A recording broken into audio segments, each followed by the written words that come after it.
2 things that really helped me get through it was 1, focus on who I'm helping more than myself. So if I know that like I can help people by sharing this message in a video, then I'm going to do that because I'm trying to help that person. I'm not trying to make it all about me. 2, the more you practice, the better you get. Like there's no other.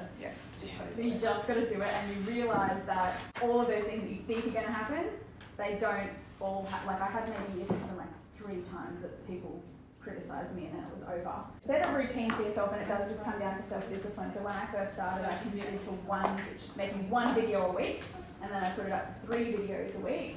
And now we do 5 videos a fortnight, and I have a schedule where it comes over. And but like you're beautiful, you're talented. I'm sure you've got a really big heart, and I think you've got to just remind yourself of like that's why I am doing this. And if you get haters, just give them love.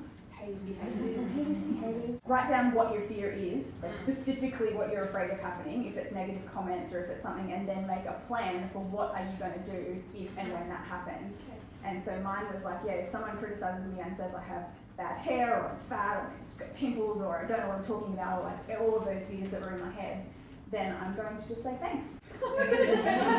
Thanks, you're beautiful, I love you. What have you got to come back from that? So I was either like thank them or compliment them.